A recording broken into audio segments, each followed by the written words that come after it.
ప్రత్యేకించి ఇదివరకు కార్డులకు స్మార్ట్ కార్డులకు బెనిఫిట్స్ అంటే అడిషనల్గా వచ్చే బెనిఫిట్స్ ఒకటేంటంటే మీకు ఏటీఎం కార్డ్ సైజ్ ఉంటుందండి ఇది. రెండోది గతంలో మీకు మీ కార్డ్ నంబర్ కూడా కనపడేది కాదు. క్లియర్గా మీరు ఎక్కడున్నా దూరం నుంచి చూసినా మీ కార్డ్ నంబర్ కనపడుతుంది. మహానుభావుల ఫోటోలు లేవు, వాళ్ళ రంగులు లేవు. ఓకేనా, క్లియర్గా స్పష్టంగా ప్రభుత్వ చిహ్నాలు ఉన్నాయి. దాని తోడు క్యూఆర్ కోడ్ ఉంటుంది సెక్యూరిటీ కోసం. మీరు కూడా చెక్ చేసుకోవచ్చు. నేను మీకు అవకాశం ఇస్తున్నా, మీరు ఈ బాక్స్ తీసి మీరు ఈ క్యూఆర్ కోడ్ మీరు స్కాన్ చేస్తే ఇది ఎక్కడిది, ఈ బాక్స్ ఎక్కడికి వెళ్లాల్సింది, అదేవిధంగా ఈ కార్డు ద్వారా కూడా మీరు చెక్ చేసుకోవచ్చు. సో ఎప్పుడైతే వినియోగదారులు ఉపయోగించుకుంటారో వాళ్ళ కుటుంబ సభ్యుల వివరాలతో సహా నమోదు చేశాం. అది తప్పకుండా మనకి రేషన్ డెలివరీలో సర్వీసెస్ మరింత ఇంప్రూవ్ అవుతాయి. ఇది ఒక ఐడి కార్డుగా మారిపోయింది కాబట్టి రైస్ కార్డు అందరికీ కూడా ఉపయోగపడే విధంగా ఈ ఏటీఎం కార్డ్ సైజులో మనం తీసుకొచ్చాం ఈరోజు. బయోమెట్రిక్ కూడా తప్పనిసరి చేయాలి సార్. అంటే మేము ఐరిస్ రికగ్నైజ్ చేస్తున్నాం, బయోమెట్రిక్ రికగ్నైజ్ చేస్తున్నాం, ఆధార్ రికగ్నైజ్ చేస్తున్నాం. సో నాలుగు డిఫరెంట్ ఆపర్చునిటీస్ ఇస్తున్నాం మన రికగ్నిషన్లో. అక్కడెక్కడ పొరపాటు లేదు.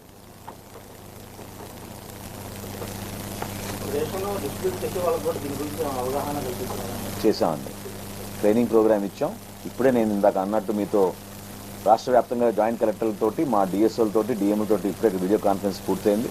వాళ్ళందరికీ కూడా స్టెప్ బై స్టెప్ అంతా వివరించాం, ఇంక్లూడింగ్ ఈ బాక్సెస్ ఎట్లా వస్తున్నాయి ప్యాక్డ్ అనేది. ఈ 9 జిల్లాలకు ఆల్రెడీ చేరిపోయినవి. తహసీల్దారులు వాటిని ఓపెన్ చేసుకుని ఆ సంబంధించిన ఫేర్ ప్రైస్ షాపులకు పంపిస్తారు.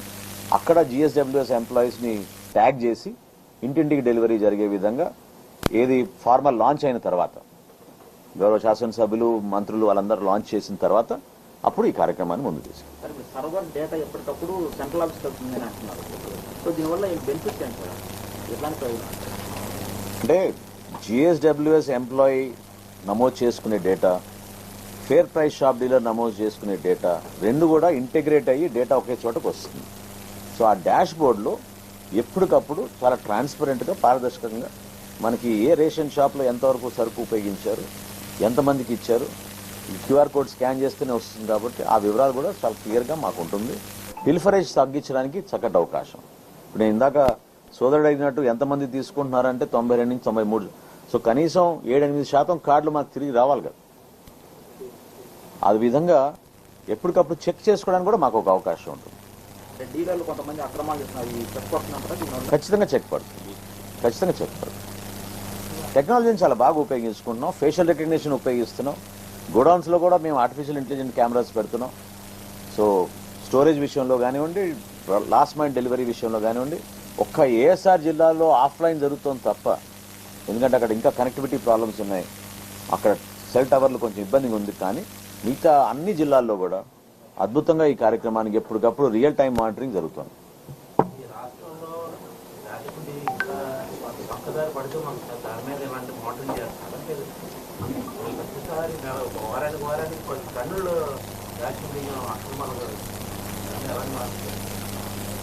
నంబర్ ఆఫ్ కేసెస్ గణనీయంగా పెరిగినాయి. నంబర్ ఆఫ్ ఇన్స్పెక్షన్స్ కానివ్వండి, ఏవైతే మేము ఫిజికల్గా వెళ్ళి స్టాక్ వెరిఫికేషన్ చేసినప్పుడు, లేకపోతే మాకు వచ్చిన సమాచారం మేరకు మా అధికార యంత్రాంగం ఇన్స్పెక్షన్ చేసి ఎన్ఫోర్స్మెంట్ కోసం ప్రత్యేకంగా ఏర్పాటు చేసిన ఒక విభాగాన్ని క్షేత్రస్థాయిలో మేము ఉపయోగిస్తున్నాం. మీరు అడిగిన ప్రశ్నకి డెఫినెట్గా రాబోయే రోజుల్లో ఈ పీడిఎస్ రైస్ స్మగ్లింగ్ అరికట్టడానికి కోసం అనేక చర్యలు చేపట్టాం. అందులో ఫస్ట్ స్టెప్ మేము తీసుకుంది ఏంటంటే ఈ సెక్యూరిటీ మెజర్. దీంతో పాటు మా కమిషనర్ గారు ఒక మంచి యాప్ డిజైన్ చేశారు. ప్రతి నెల ఇంక్లూడింగ్ జాయింట్ కలెక్టర్ ఇన్స్పెక్షన్స్ చేయాలి. కనీసం 4 ఇన్స్పెక్షన్లు జాయింట్ కలెక్టర్ స్థాయిలో, మా డిస్ట్రిక్ట్ అధికారులు ఎవరైతే ఉన్నారో డిఎస్ఓ కానివ్వండి, డిఎం కానివ్వండి, వీళ్ళ స్థాయిలో 8 చేయాలి. ఆర్ఐలు, తహసీల్దార్లు కనీసం 10 చేయాలి. ఇట్లా ఒక సీక్వెన్స్ పెట్టి ప్రతి నెల ఒక యాప్ మేము గత నెలలో ప్రారంభించాం. ఇప్పుడే ఇంతకుముందు కూడా మేము దాన్ని మానిటర్ చేసి వచ్చాం.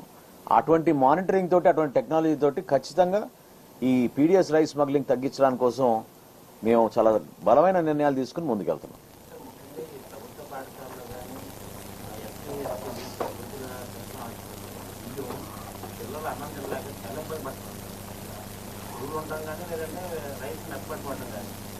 నాట్ ఎనీమోర్ అండి.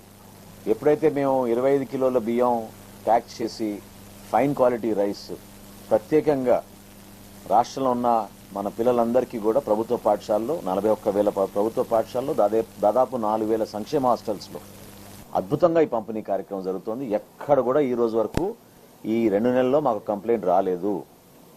ఇన్ఫెస్టేషన్ ఎక్కడైనా ఉంటే అది పాత సరుకు ఉంది కాబట్టి అక్కడ మిగిలిపోయినది, దాన్ని బట్టి ఇన్ఫెస్టేషన్ వచ్చినప్పుడు ఇమీడియట్ గా కమిషనర్ గారు ఇన్స్ట్రక్షన్స్ ఇచ్చేసారు, డిస్పోజ్ ఆఫ్ చేయమన్నారు ఆ పాత స్టాక్ ని. సో ఎక్కడ కూడా ఈ కొత్త బ్యాగ్స్ లో మేము ప్యాక్ చేసిన ఫైన్ క్వాలిటీ రైస్ లో మాత్రం ఇన్ఫెస్టేషన్ ఎక్కడ లేదు, ఎక్కడ లేదు.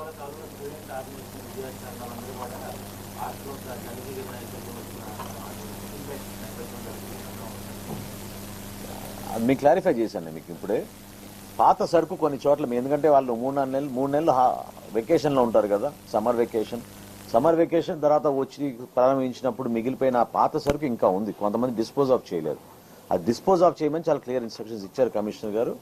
కొత్త సరుకు ఏదైతే ఇచ్చామో 25 kgs ప్యాకెట్స్ లో మిడ్ డే మీల్ స్కీమ్స్ కోసం, అదేవిధంగా సంక్షేమ హాస్టల్స్ కోసం వాటిలో మాత్రం ఎక్కడ కూడా లేదు. ఫ్యూమిగేషన్ ఎప్పటికప్పుడు ఒక SOP తయారు చేసి ప్రతి చోట కూడా ఈ విధంగా మెయింటైన్ చేయాలనే దానిపైన చాలా స్పష్టంగా ఇన్స్ట్రక్షన్స్ ఇచ్చాం.